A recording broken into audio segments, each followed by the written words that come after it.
Muy buenos días, qué gusto recibirles con las primeras noticias de TV Ciudad en esta jornada de viernes 19 de abril, día feriado, aunque se traslada, es el día del desembarco de los 33 orientales, que vamos a contarles algo más un poquito más adelante. 16 grados es la temperatura en estos momentos en Capital. Saludamos a quienes nos siguen por Uniradio, la radio de la Universidad de la República, 107.7 de FM, también por la señal abierta, 6.1 y por YouTube. Ahora vamos a repasar qué les parece antes de comenzar el desarrollo informativo, cómo vendrá el tiempo para las próximas horas, que por lo menos durante el comienzo del fin de semana no se prevé precipitaciones y lo vamos a ver ahora. La máxima de hoy va a ser de 25, una jornada muy agradable en este otoño.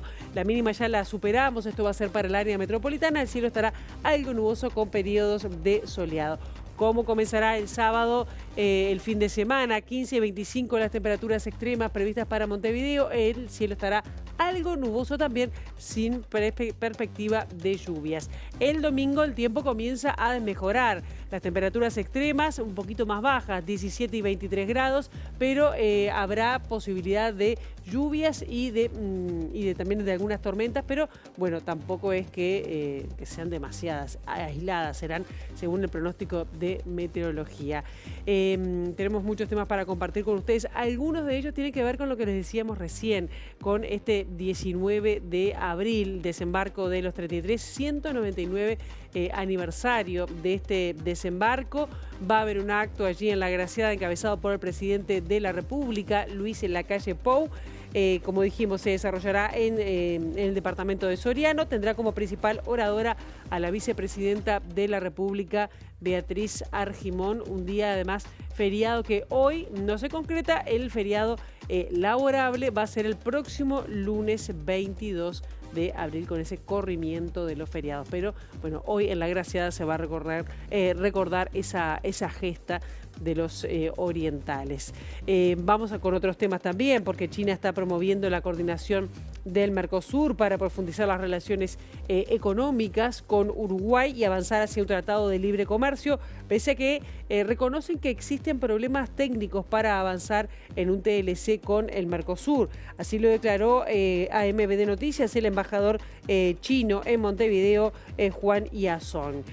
También vamos a hablar de la Suprema Corte de Justicia, que falló a favor del programa de control de tabaco del Ministerio de Salud Pública y obligó a la tabacalera Montepaz a pagar una multa por publicitar sus productos en los puntos de venta.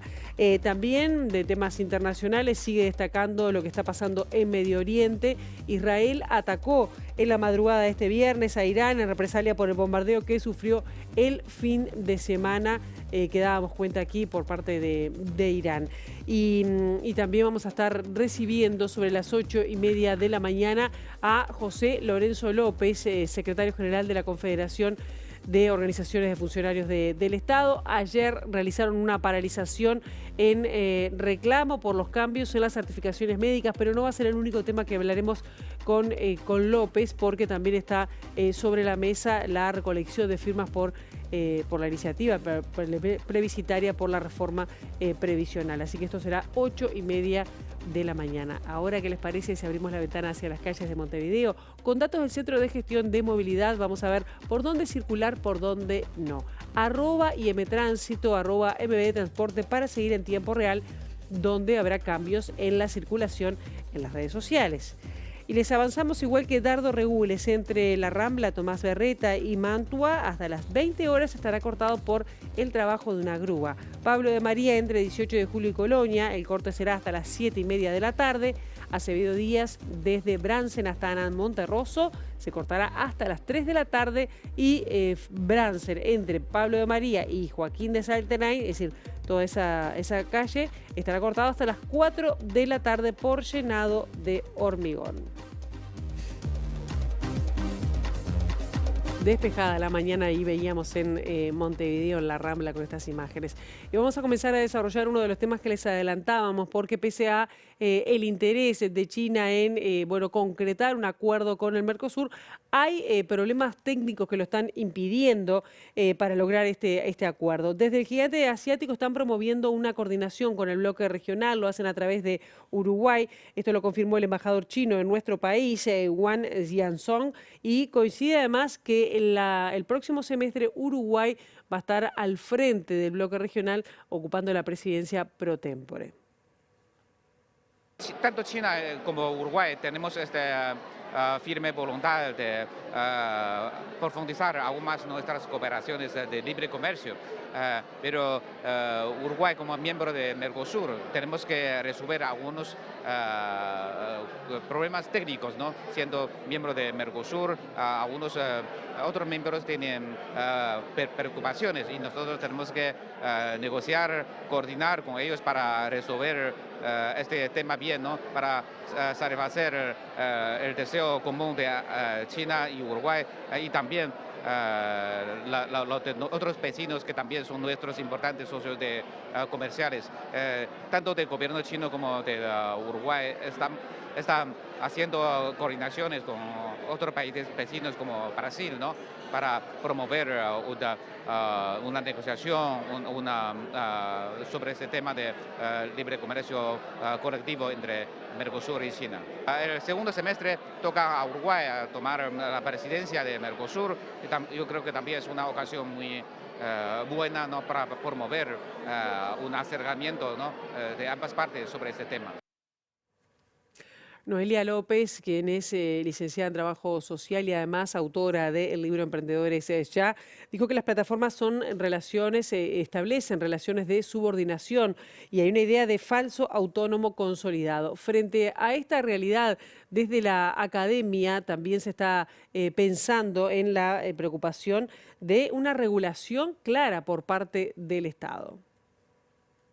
El trabajador a nivel ideal, digamos, defiende y desea tener mayor control sobre su jornada laboral, valora positivamente la flexibilidad, poder definir los días de trabajo, ¿no? Eso es algo que en el relato sale. Pero también cuando le preguntas, bueno, ¿cuáles son las cosas negativas del trabajo en la aplicación? Te vuelve a decir lo mismo. Entonces ahí hay algo que tiene que ver con cómo se construye el discurso por parte de las empresas, pero también de la propia sociedad, ¿no? Que legitimamos este discurso del emprendedor. Los trabajadores te dicen, bueno, lo negativo es que no, trabajo siempre en la misma zona, en la misma franja horaria, no tengo capacidad de elegir eso, no tengo, si falto, bajo de nivel en el ranking, entonces eso también me perjudica, ¿no? El ranking se determina por la cantidad de logueos, la cantidad de pedidos, los logueos en horas, la cantidad de días trabajados en la semana. Es decir, si yo quiero trabajar esta semana 2 días, bueno, eso me va a evaluar negativo, voy a bajar en el ranking. En las plataformas son relaciones laborales, y son relaciones laborales de subordinación, digamos. Hay un falso autónomo consolidado allí. Y bueno, y ahí hay una pregunta de qué se hace frente a eso, ¿no? Claro. ¿Qué hace el Estado? ¿Qué hace la universidad? ¿Qué hace el movimiento sindical? ¿Qué hacen los distintos actores? El presidente de FUESIS, Fabio Riverón, dijo que se necesita urgentemente legislación que eche luz sobre la realidad que viven y que la negociación colectiva permita regular las condiciones de trabajo. Por su parte, la Comisión de Legislación de Trabajo y Seguridad Social de la Cámara de Diputados recibió al ministro de Trabajo, Pablo Mieres, quien reconoció esta problemática y volvió a insistir en la necesidad de regular el trabajo en las plataformas, ya que dice que hay un vacío legal en nuestro país. No tenemos marco jurídico que nos permita, por ejemplo, inspeccionar las condiciones de trabajo, comprobar que se paga de acuerdo por encima del salario mínimo nacional. Entonces lo que insistimos es en la iniciativa que el Poder Ejecutivo envió, que establece que más allá de si se trata de dependientes o no, eso no es una definición que esté incluida en el proyecto, se pueda tener normativas que nos permitan darle garantías y protección de derechos a estos trabajadores. Dijimos también que el tema había entrado en la agenda de la OIT, que en la Conferencia Internacional de Trabajo del año que viene seguramente va a haber definiciones al respecto, y que bueno, que eventualmente si luego las definiciones de la OIT indicaran otra cosa, bueno, se podrá corregir. Pero lo que no podemos hacer es terminar discutiendo si se incluye o no el carácter obligatorio de dependientes, que es un poco el proyecto alternativo que presenta la oposición, y al final terminamos en nada. Y en realidad lo que se necesita es que haya una norma. Vamos a otros temas porque el Sindicato de Policías Canarios solicitó a la jefatura del departamento de Canelones justamente realizar una auditoría para saber cómo se está gastando y qué está pasando con el servicio 222, que los pagos deberían ingresar el 15 de cada mes. El presidente del sindicato, Rudeber Buela, dijo que el servicio 222 es un extra que no debería existir, porque el salario policial debería ser acorde, pero que hoy es necesario para muchos efectivos. Desafortunadamente ha sido muy reiterativo, con una diversidad de excusas bastante variopinta, el hecho de no pagar en fecha el 222 y atrasar la fecha de cobro del mismo y la fecha de pago, por ende. Eso ocurre en un ambiente en el cual el policía ya, cuando llega la fecha del 222, no le queda casi o directamente no tiene un peso del salario, porque el salario policial era magro, pero además tuvo un atraso importante en este periodo de gobierno. Entonces el 222 es un salvavidas que viene a reponer y a parar un montón de circunstancias que son complejas. La alimentación, la vivienda, la salud. Hay muchos compañeros haciendo muy pocas horas de 222 o no teniendo horas de 222, ¿ah? Y queremos saber si verdaderamente la distribución de los servicios es la correcta. Entonces pedimos una auditoría para el servicio 222, como también la pedimos para el sistema de gestión humana, el SGH, el cual ha estado dando muchos problemas, si hay atrasos de pago del presentismo y otras circunstancias. Y también, y que ha estado sobre la palestra durante mucho tiempo, pedimos una auditoría importante del sistema de gestión en seguridad pública, el cual ha sido vulnerado durante este último periodo de forma inusitada.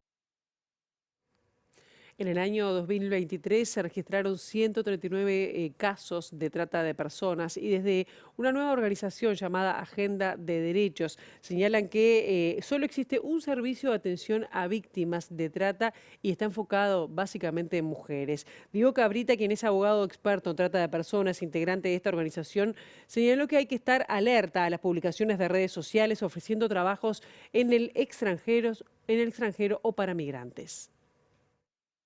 Tenemos que entender de que la trata no es aislada y tampoco es una película o una serie de TV, es una realidad y que esa realidad es local. Esa realidad se consigue acá a metros de este establecimiento o en esta ciudad, en varios de los barrios se pueden conseguir víctimas de trata. Entonces decimos, ¿cómo nos preparamos desde Uruguay? ¿Cómo nos preparamos de la sociedad civil para incorporar ese tema en la agenda, ¿no? Y más allá de incorporar en la agenda, ¿qué también podemos proponer a las personas? Podemos hablar con ellas, podemos recibir su denuncia, podemos canalizar esa denuncia que muchas veces no saben dónde ir, si ir a un ente conciliador del Ministerio de Trabajo o plantearlo ya como se trata desde un comienzo. Porque bueno, existe en nuestras redes sociales un llamado a buscar un trabajo a personas específicas, es decir, mujeres, migrantes de una nacionalidad específica, un rango etario específico, y ya por allí es suspicaz. Por allí tienes que levantar una alerta temprana de por qué existen ese tipo de llamados laborales para eso, ¿no? La nueva organización Agenda de Derechos pretende lanzar el número gratuito 0800 1186 para que cualquier persona pueda denunciar una sospecha de trata. Queremos darle esa perspectiva nueva de decir, bueno, se puede trabajar de un lado más enfocado a la víctima, más tomando en cuenta su población de origen y las circunstancias que tiene en ese país de origen esa víctima, y cómo se puede enfocar y proyectar y darle una nueva tendencia a lo que es la política pública sobre trata de personas. El Servicio de Convivencia Departamental de la Intendencia de Montevideo recoge anualmente 130 toneladas generadas por personas en situación de calle.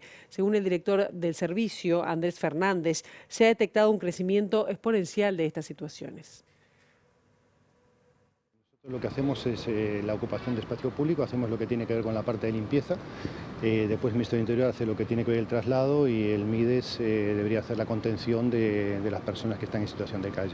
Están trabajando en este momento 2 equipos de mañana, 2 equipos de tarde, lo que está generando un costo operativo de 29 millones de pesos anuales en este tipo de procedimientos. Puede llegar a variar lo que tiene que ver con la operativa, lo que tiene que ver con la parte de reacción de las personas, pero está entre 5 y 8 personas por equipo, o sea, estamos hablando entre 20 y 30 personas. Los operativos se realizan a partir de denuncias que recibe el equipo de convivencia de la Intendencia de Montevideo, en donde un 35% de esos reclamos tiene que ver con la ocupación de espacios públicos. Hay recorridos y zonas que se visitan de forma habitual en los operativos que afecta a comercios y viviendas particulares. En lo que va de año llevamos 130 toneladas de residuos trasladadas a la usina. Si la persona desea realizar el traslado, se le traslada a lo que tiene que ver con la parte de MIDES. En el MIDES se daría la contención. Lo que nos está pasando es que en forma recurrente las mismas personas están llegando a los mismos puntos donde nosotros vamos. Hacemos una intervención en este lugar y lo levantamos 10, 15 veces y son las mismas personas que están ocupando los espacios. El presidente de la República, Luis Lacalle Pou, incrementó 60% su patrimonio desde que asumió su cargo, según datos de la declaración jurada presentados a la Junta de Transparencia y Ética Pública. Esto representa un crecimiento de $240.000 con respecto al año 2020. La Junta de Transparencia y Ética Pública divulgó los datos de la última declaración jurada del presidente Luis Lacalle Pou, presentada el 22 de marzo de este año. Lacalle Pou declaró ante el organismo un patrimonio neto de $23.127.616 lo que la cotización actual del dólar representa $597.332. En el documento se especifica que Lacalle vendió su antigua casa de La Tabona por $550.000. A su vez, se muestra que posee actualmente el 100% de un inmueble valuado en $674.300. Son 3 los vehículos que posee el actual mandatario: una camioneta Toyota del año 2020 que ya tenía en el 2022 de un valor actual aproximado de $48.000, un auto Suzuki Hatch 5 puertas valuado en $9.600 y una moto Harley Davidson que compró en el 2023 y está valuada en $55.000. Entre sus ingresos, el mandatario declaró su sueldo como presidente de $526.033, remuneración que aumentó $122.791 con respecto al inicio del período. También del documento se desprende que posee por depósitos un total de $2.502.883, que a valores actuales del dólar equivale a $65.865. En la declaración se ratifica que el mandatario tiene una separación de bienes vigente con su esposa, Lorena Ponce de León. El presidente actualmente se encuentra separado de ella y en proceso de divorcio. La precandidata presidencial por el Frente Amplio, Carolina Cose, dijo que su fuerza política es la única que tiene un programa común construido por cientos de personas y agregó que esto es una garantía de certeza para la población. Dijo que su campaña está enfocada en sacar al país de lo que definió como retroceso en las políticas sociales. Tiene que ser con el programa bajo el brazo, marcando las diferencias de opinión en la política actual del Uruguay. Yo creo que lo importante acá es sacar al Uruguay del retroceso. Hemos retrocedido en salud, en educación, en seguridad, en la condición del trabajo. Hay que levantar la cabeza, hacer un esfuerzo y salir de ahí. Nuestra campaña pretende ser un aporte, ojalá que sustantivo, para que el Frente Amplio crezca. El Frente Amplio tiene que crecer en 2 condiciones y yo encaro la campaña así. La primera, tenemos que ser más, obviamente, para ganar las elecciones. Y además tenemos que ser más fuertes, ¿verdad? Porque transformar la realidad la vamos a tener que transformar entre todos y eso va a requerir unión, no solo entre los frente amplistas, entre los uruguayos.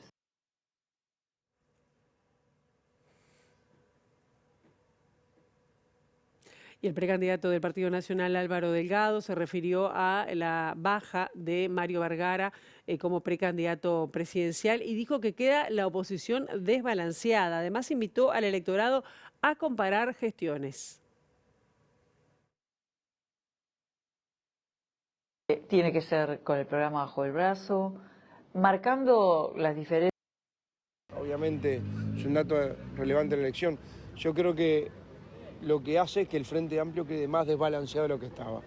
Más desbalanceado los sectores, quizá más duros, más radicales, pero bueno, serán los Frente Amplistas que tendrán que jugarlo. Nosotros les estábamos hablando a mucha gente que votó al Frente Amplio y no nos votó el 2019 por prejuicio, porque había manija. ¿Se acuerdan que hasta decían que sacábamos el carnaval? Que sacaban los planes sociales y miren cómo las políticas sociales que hemos hecho. pero además que no estábamos preparados. Y ahora hay un equipo que no solo está preparado, sino que está probado y está pronto.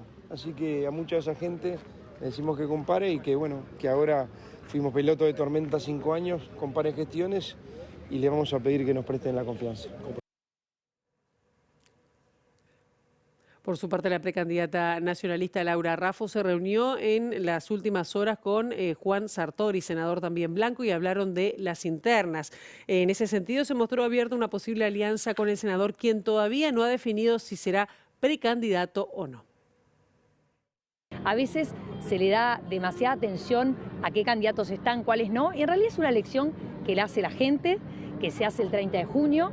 Esto recién comienza, así que vamos a ver. Yo acá, al firme con nuestro sector Sumar, abierto a hacer las alianzas que se puedan hacer. Está bueno que en la interna del Partido Nacional haya competencia. Somos un partido que se tiene que mantener unido, pero que tiene que competir. Porque al blanco le gusta la atracción de la competencia y de sentir que elige, que toma la decisión, que empieza a elegir qué persona ocupará la presidencia de la República. Y por lo tanto, siempre van a ser bienvenidos todos aquellos que quieran postularse, pero como somos un sector que se llama Sumar, también estamos abiertos a hacer incorporaciones. Y ahora se están empezando a estudiar posibles escenarios de cara a un balotaje. La consultora Nómade dio a conocer el resultado de distintos escenarios. Y uno de ellos asegura que si Yamandu Orsi derrotaría en el caso de un balotaje a Álvaro Delgado, pero en el caso de Álvaro Delgado, si la candidata sería Carolina Cose, ganaría Delgado. La encuesta fue publicada por La Diaria y, según averiguó MBD Noticias, fue contratada por el comando de campaña de Orsi. Según el estudio, en un eventual balotaje entre Orsi y Delgado, el exintendente de Canelones ganaría por 53,4% contra 46,6% del exsecretario de la presidencia. En cambio, en una segunda vuelta entre Delgado y Cose, el nacionalista se impondría por 51,3% contra 48,7% de Cose. En líneas generales, Orsi y Cose mejoran sus resultados entre los hombres y Delgado entre las mujeres. En la población femenina, Orsi se impone a Delgado por 1 punto, pero Delgado le gana a Cose por casi 10 puntos.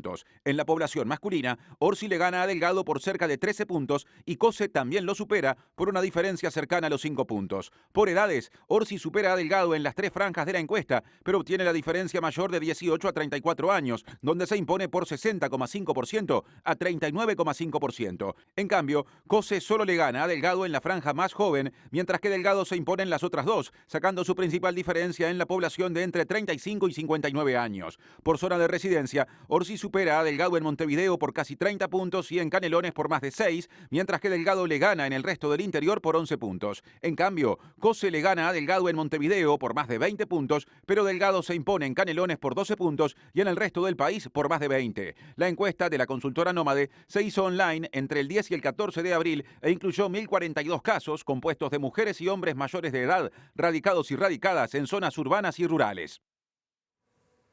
El autor del asesinato de Bárbara Prieto, la joven estudiante de 24 años en el departamento de Rivera, ya se encuentra en prisión preventiva por 180 días. Después de llegar a la cárcel de Cerro Carancho, donde fue recibido con gritos e insultos, el Ministerio del Interior dispuso que sea trasladado a otro establecimiento carcelario. Desde el movimiento feminista de la frontera resaltaron el dolor que sintieron las y los jóvenes vinculados a Bárbara Prieto, que recordamos era estudiante del Instituto de Formación Docente, Magisterio. Soledad Tavares, maestra e integrante del movimiento, aseguró que Rivera es el departamento con altos índices de pobreza donde se siente la ausencia del Estado en el territorio. Ayer fue impresionante ver cómo de alguna manera, más allá del dolor que todos los y las jóvenes estudiantes mostraban, ¿verdad?, ante lo que le había pasado a Bárbara, pero también se siente esa falta de protección, ese temor al salir a la calle, tanto por los jóvenes, por las jóvenes y por sus familias. Pero también tenemos que tener una cosa clara, ¿verdad? No se trata de no salir a la calle, de no hacer actividades, no ir a estudiar. Tenemos que sí fortalecer los cambios que yo te decía que para muchos movimientos sociales y feministas son fundamentales y que tienen que ver con el comportamiento de las personas. más allá de la normativa. No alcanzan las leyes si las personas no cambian su forma de verse y de ver al otro, como sujeto de derecho, como persona que tiene el derecho a gozar de todos sus derechos, y valga la redundancia, fundamentalmente el de la vida. Entonces, obviamente que todas las muchachas están con temor y esperan una respuesta de la sociedad, esperan una respuesta del gobierno, esperan una respuesta de las entidades que tienen que ver con la solución de estas prácticas. Y seguimos en tema porque el libro Femicidios en Uruguay, riesgos, escalas y procesos establece las características de estos crímenes que varían según el departamento o la zona donde suceden. Así lo dijo Silvana D'Arreco, autora del trabajo, junto a Lena Fontela, quienes consideran fundamental investigar para mejorar la prevención de la violencia de género. Viéndolo desde Montevideo, nos parece que los femicidios tienen características similares y eso no es así. Uno de los resultados, por ejemplo, que arrojó la investigación fue que el modo en que se cometen los femicidios varían según los departamentos. En algunos predomina el uso de arma de fuego, mientras que en otros predomina el arma blanca. Entonces son características que hay que considerar y hay que atender en función del problema, ¿no? En definitiva,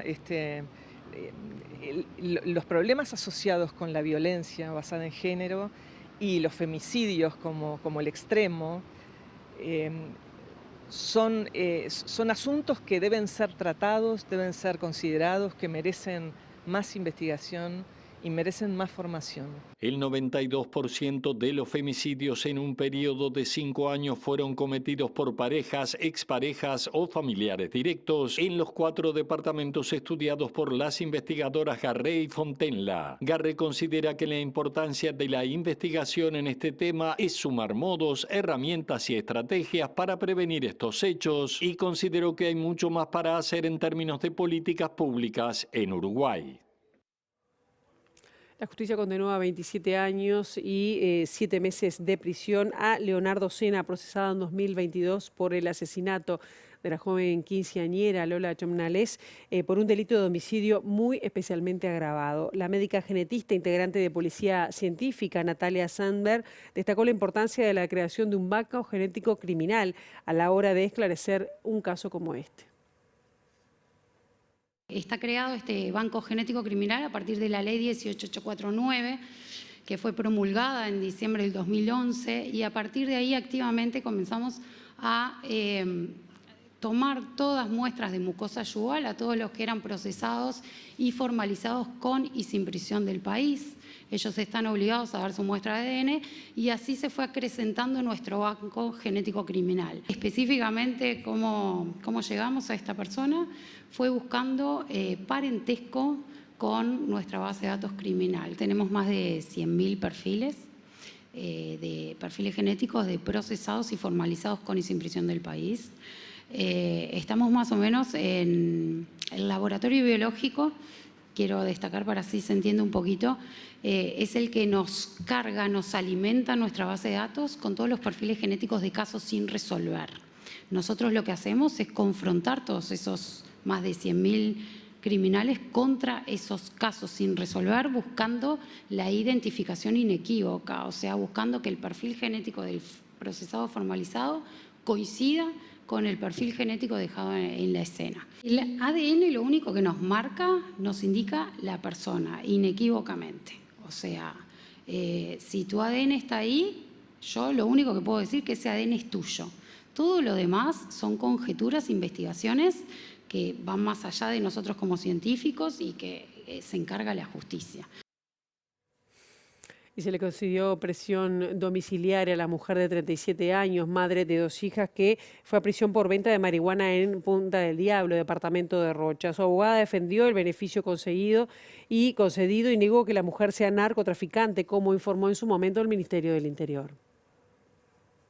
Natalia vendía brownies, vendió mucho tiempo brownies sin marihuana y otras cosas, y la condena tuvo lugar por una venta que sucedió fuera de su hogar, en la vía pública. No hay una boca de droga, tenía plantas de marihuana de una forma de autocultivo. No había elementos que hicieran suponer que esto se trata de una red de narcotráfico. La cantidad fue mínima en dinero, en especies de sustancia incautada. Ella también es consumidora, por lo que es natural que esas plantas también tengan un destino para el consumo que no está penado por la ley. Así que el Ministerio no desarticuló una boca de drogas, sí se aplicó una norma que está vigente, que es un delito, que es vender, aunque sea 1 gramo de marihuana es delito, así que se aplicó esa norma. Lo que había en la casa de Natalia ya no está más porque ella no tenía casa. Ella trabajaba cuidando casas para alquiler en la ciudad de Rocha. Con la condena ese trabajo lo perdió, el propietario vendió la propiedad, así que si no existiera la comunidad que permitió que hoy se alquilara una propiedad, Natalia no iba a poder sustituir la condena hacia un domicilio porque no lo tenía. Así que lo que te puedo decir es que en la casa de Natalia lo que está pasando hoy es que hay 2 niñas que están con su madre y que son la única familia que estas 2 niñas han tenido desde hace más de 10 años. Bien, vamos a otros temas. La fiscal Sabrina Flores va a recibir este mediodía a integrantes del plantel de River Plate que fueron identificados como partícipes de los incidentes contra sus pares de Defensor Sporting el domingo pasado en el Estadio Francini. En la tarde del jueves fueron los jugadores violetas los que comparecieron ante la magistrada para declarar en el marco de la investigación diligenciada por el delito de riña en el deporte. Y en el día de hoy citó a 5 personas de Defensor a la Fiscalía, 3 jugadores y 2 utileros, les mostró las imágenes, en función de eso les tomó su versión de los hechos. Mañana va a ser lo mismo con 7 personas vinculadas a River y luego en los próximos días, en las próximas semanas, la fiscal solicitará alguna diligencia más o ya estará en condiciones de tomar una decisión con respecto a este caso. La investigación que está llevando adelante se enmarca en el delito de riña en el deporte, sin perjuicio de que si alguna de las personas presenta una instancia, o sea, formula una denuncia, podría eventualmente también configurarse algún tipo de delito de lesiones personales. Eso es lo que tiene que determinar la fiscal al final de la investigación. Alejandro Balbi, abogado del futbolista de Defensor Octavio Rivero, salió junto a su defendido por la calle Misiones y dijo que no prestaría declaraciones, pero tras la insistencia posterior de todos los periodistas, cedió. ¿Cómo se ve este tipo de situaciones que terminan de esta manera? ¿Cómo le hace al fútbol? No hay 2 opiniones, es una pregunta que se contesta sola. Balbi, ¿qué consiste esta instancia? Investigación por parte de la Fiscalía, la participación de cada uno. Me quedó claro que mi defendido, la única participación que tuvo fue separar el incidente como persona de experiencia y deportista de tantos años. Como decíamos en los adelantos, la Suprema Corte de Justicia falló a favor del programa de control de tabaco del Ministerio de Salud Pública y obligó a la tabacalera Montepaz a pagar una multa por publicitar sus productos en los puntos de venta. Para desarrollar esta información y otras está nuestra compañera Juliana Perdomo. Juliana, muy buenos días, bienvenida. Gracias, Pilar. Buen viernes para todos. Como tú adelantás, la tabacalera Montepaz presentó un recurso de nulidad, pero la Suprema Corte de Justicia lo desestimó por promocionar sus productos en los puntos de venta. Y para ampliar esta información estamos con Diego Rodríguez, representante de la Sociedad Uruguaya de Tabacología. Gracias por estos minutos. ¿Sorprende que ellos hayan presentado este recurso? Ahora la Suprema Corte de Justicia falló a favor. ¿Qué lectura se hace? Bueno, primer punto, la verdad que estamos contentos porque vemos que la justicia de Uruguay valora la salud de la población por sobre los intereses comerciales. Y eso queda incluso reflejado en la sentencia, ¿no? Donde dice que las medidas justamente por las cuales se está multando a la industria son tomadas protegiendo la salud. Lo que sucedió fue que lo que pasó fue que desde Montepaz, pero otras empresas también, han tenido infracciones en tema publicidad. Perdón. En particular, por ejemplo, en la Rural del Prado pusieron un kiosquito con colores de la empresa, de alguna de las marcas que tienen, los cigarrillos estaban a la vista. Después en la Feria Ideas Más también había como un kiosquito donde también vendían productos, todo con promoción y publicidad del producto. Digo estas como varias de las que han incumplido. Lo mismo mismo había pasado en Rocha, que ustedes habían denunciado. Sí, en Rocha pasó en las playas, o sea, andaban promotores, eso era promoción, promoción y publicidad. Andaban en las playas justamente ofreciendo los productos a quienes estaban ahí. Pero eso supuestamente después el Ministerio fue a fiscalizar, no sabemos qué pasó. Lo que sí sabemos es que se han encontrado de estas otras en Montevideo, en los puntos de venta, incluso a veces afiches que se los dejan a quienes venden, no a los comercios, donde le dicen, bueno, no lo muestres al público, pero lo que pasó es que cuando fueron los inspectores vieron que esos afiches estaban ahí. Entonces en realidad termina porque necesitan promocionar marcas nuevas y la prohibición de publicidad lo que hace es que no pueden mostrarlas en ningún lado. Lo único que pueden hacer, según las normativas, es mostrar una lista de precios en una hoja A4 blanca con letras negras. Y todas las marcas por igual, ninguna resaltada, ninguna en color. También han dejado listas donde a veces hasta incluso lo incluyen luces LED para resaltar. Ahora, paralela a esta sanción que aplica el Ministerio de Salud Pública, ¿cómo ven el labor del programa de tabacología? ¿Se está debilitando a lo largo de los años? Bueno, desde el 2020 hasta acá se ha ido debilitando, es más, la fiscalización se debilitó. Lo que pasa es que esto que está ahora recurriendo la industria son, creo que si no me recuerdo mal, del 2022, o sea, es un caso ya viejo por... A ver, lo que pasa es que si llegan a ganar este caso, no se la puede multar más por el tema de publicidad. Entonces, en realidad, vale para otras cosas, pero son casos viejos. Al día de hoy, casi que no se está fiscalizando, y eso es lo que nosotros hemos ido reclamando. Incluso, bueno, hace poco lo hemos comunicado, digo, el programa de tabaco ha sido desalojado del local donde está, porque se dijo que había peligro de derrumbe, hoy en día no tienen dónde funcionar, ahora se está encontrando recién la solución, o sea, el personal también, digo, está debilitado. La realidad es que incluso nosotros hemos personas que nos han llegado denuncias a nosotros y que las han enviado a la división de fiscalización, no han tenido respuesta ni siquiera de decir recibimos la denuncia, o sea, ni siquiera ir a hacerla, ¿no? ir a verificarla. Entonces, en realidad, podemos tener muy buenas normativas, pero si no se fiscalizan, es muy difícil. ¿El pedido de reunión con Rando sigue sin fecha?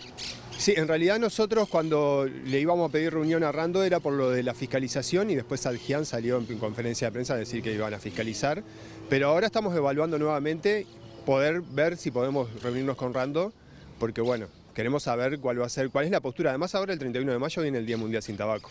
¿Cuál va a ser la postura del Ministerio? ¿Qué mensaje va a dar el Ministerio al respecto? Muchas gracias. A ustedes.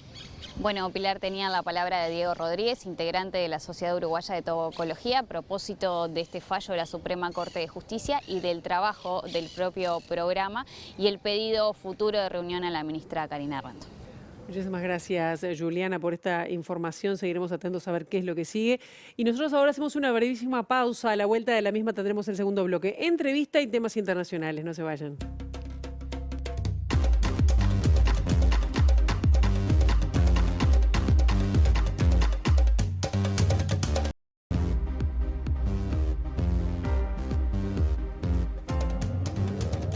Segundo bloque de MBD Noticias y ya estamos recibiendo con muchísimo gusto a José Lorenzo López, secretario general de COFE.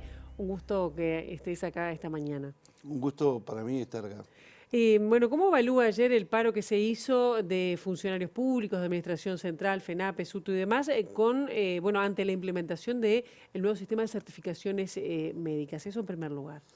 Bueno, el paro fue realmente contundente, sobre todo nosotros hemos evaluado su impacto en lo que tiene que ver con la Administración Central, servicios descentralizados, y realmente a nivel nacional tuvo una contundencia muy importante. Se vieron prácticamente todos los servicios de la Administración Central y servicios descentralizados afectados por el paro, algunos cerrados directamente, y creo que se vio mismo en el movimiento ayer de Montevideo, que no fue el mismo, y una movilización que fue muy importante, muy contundente, donde miles de trabajadores nos concentramos ahí en la puerta del Ministerio para de alguna manera remarcar todo lo que tiene que ver con esta reivindicación. Antes de seguir sobre cómo van a seguir estas medidas, para explicar a la gente, ¿no? ¿Cómo impacta este nuevo cambio? ¿Cuánto les afecta a lo que hoy tienen?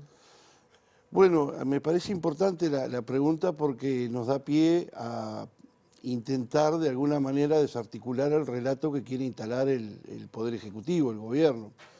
En realidad, el gobierno lo que ha dicho públicamente es que quiere equiparar a los trabajadores del sector público con el sector privado, porque a los trabajadores del sector público no se les descuenta del salario cuando se enferman.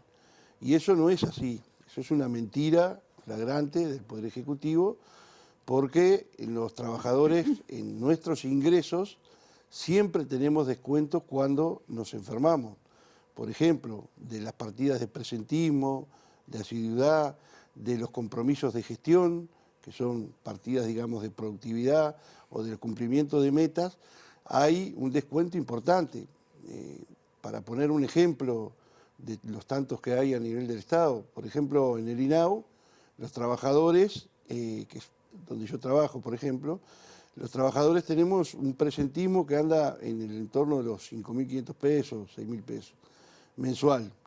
Con una falta médica se pierde ese presentismo. Con solo una falta se pierde, médica o de otro tipo, pero en este caso estamos hablando de la licencia médica. Si te certificás un día, perdés el presentismo.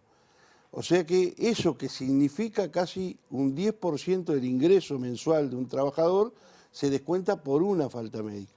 El gobierno ahora pretende aplicar un régimen que a partir del 10º día, en el año donde vos te certificás, se descuenta parte de eso que ya perdiste, un 25% más del salario. Y evidentemente eso genera una reacción de los trabajadores, porque aparte se hizo de manera absolutamente ilegal. ¿No hubo reuniones en estos 60 días que se comprometieron? No hubo ni en estos 60 días, ni hubo en todo el proceso, porque esto el gobierno lo planteó en el 2020 en la ley de presupuesto. Ahí, si bien hubieron reuniones, no fueron formales de los ámbitos de negociación colectiva que está previsto en la ley 18.508 para los trabajadores estatales, y justamente lo que nosotros reclamábamos era que se instalaran esos ámbitos. La ley 18.508, en su artículo 4, si mal no recuerdo, el literal A, dice cuáles son las materias de negociación. Y las condiciones de trabajo, la salud e higiene laboral es parte de lo que a texto expreso está en esa ley para como materia de negociación colectiva. ¿Cómo sigue esto? Pienso en el Tribunal de lo Contencioso Administrativo, estaban presentando un recurso ante la OIT. ¿Cuál es la expectativa y cuál es el trámite que van a iniciar?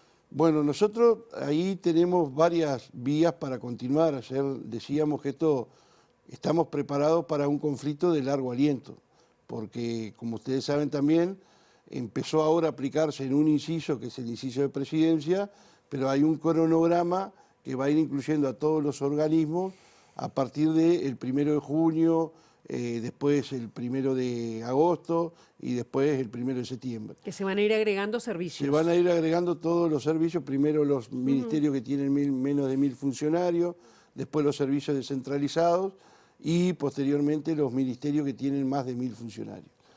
En ese sentido, nosotros lo que hemos hecho son algunas medidas de carácter jurídico, como recurrir ante el Tribunal de lo Contencioso Administrativo el decreto reglamentario de esta ley y el instructivo que se acaba de publicar. Por otra parte, ya lo hicieron los compañeros del Poder Judicial y nosotros también ya lo tenemos preparado para hacerlo cuando se empiece con el primer compañero que le descuente. ¿Y se puede revocar? ¿Puede llegar a eso? Bueno, nosotros entendemos que sí, habrá que ver qué pasa en el Tribunal de lo Contencioso Administrativo. Pero decía que los compañeros del Poder Judicial ya presentaron un recurso de inconstitucionalidad, el cual también desde COFE vamos a presentar cuando se dé el primer caso de descuento de estas características.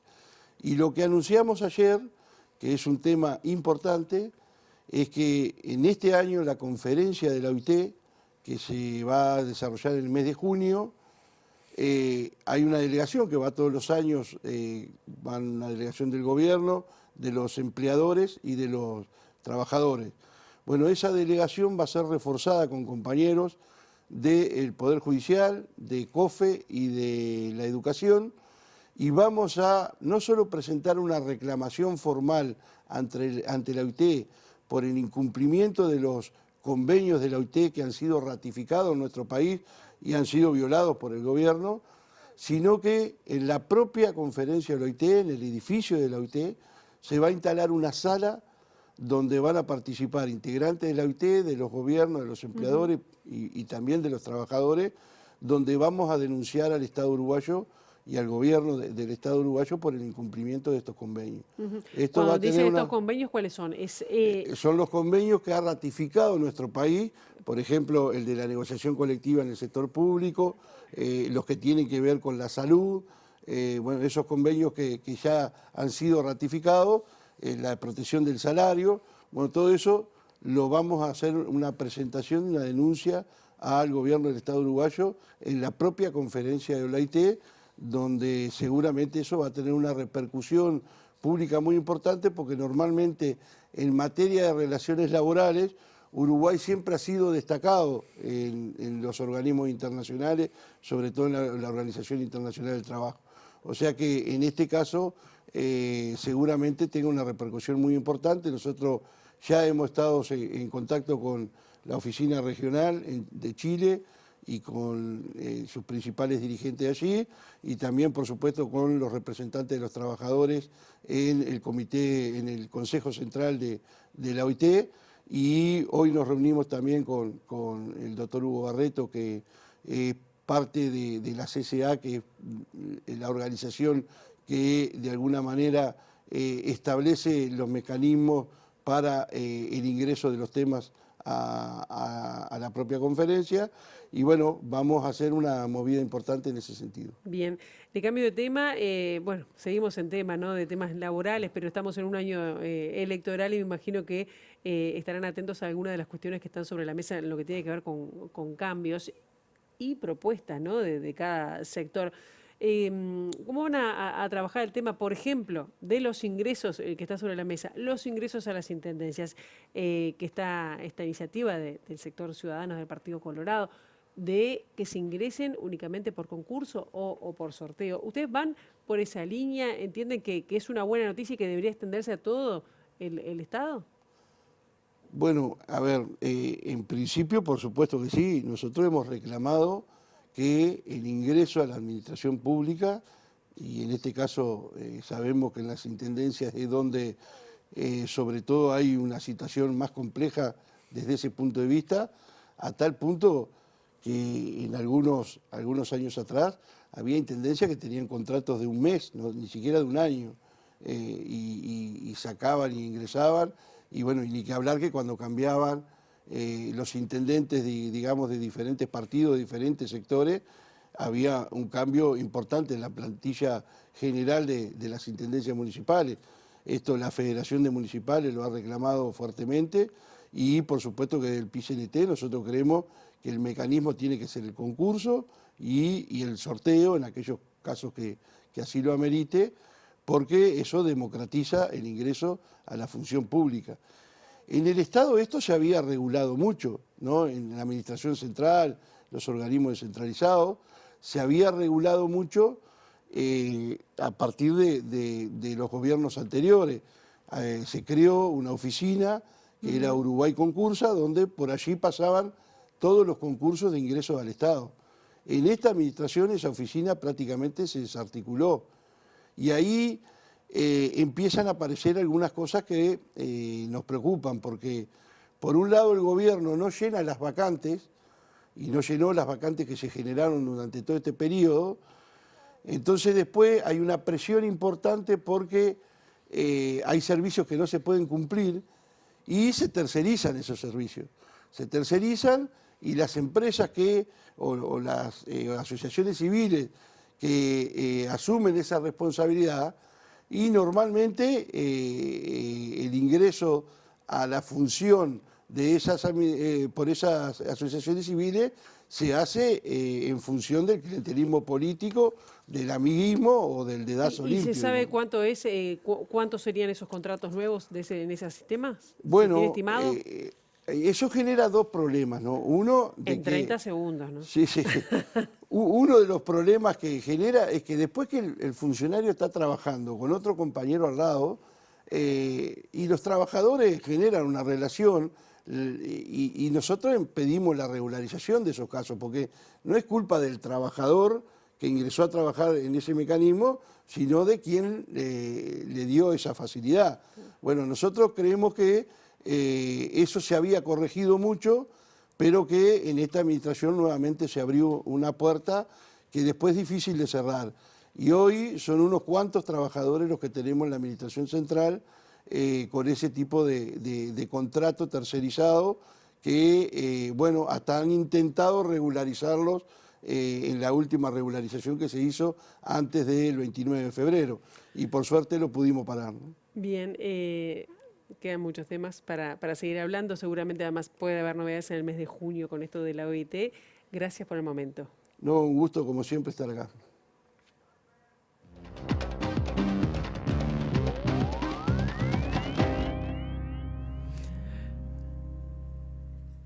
Y vamos a temas internacionales porque según informó la cadena televisiva estadounidense ABC, Israel disparó este viernes en la madrugada un ataque contra Irán en represalia por el bombardeo que sufrió el fin de semana. El ataque habría sido sobre la ciudad de Isfahán, en el centro de Irán. En la madrugada de este viernes se produjeron explosiones en territorios de Irán, Irak y Siria, según reportaron varios medios informativos. Fuentes locales informaron de explosiones en Isfahán, en el centro de Irán, así como en la gobernación de Af-Suwaida, en Siria, y en la zona de Bagdad y la gobernación de Babil, en Irak. Una fuente del Ministerio del Interior iraquí dijo que los reportes de explosiones en el territorio del país son falsas. No hemos registrado ataques contra territorio iraquí desde ningún lado, pero los radares militares han registrado el paso de objetos extraños sobre el espacio aéreo iraquí, informó el ministerio. Hasta aquí llegamos con esta primera edición. Ahora quedan en compañía de Ciudad Viva. La actualización informativa será a las 13, a las 18:55. Y nosotros volvemos con el gusto de siempre el próximo lunes a las 8 en punto aquí en TV Ciudad. Pasen ustedes muy bien. Buen fin de semana.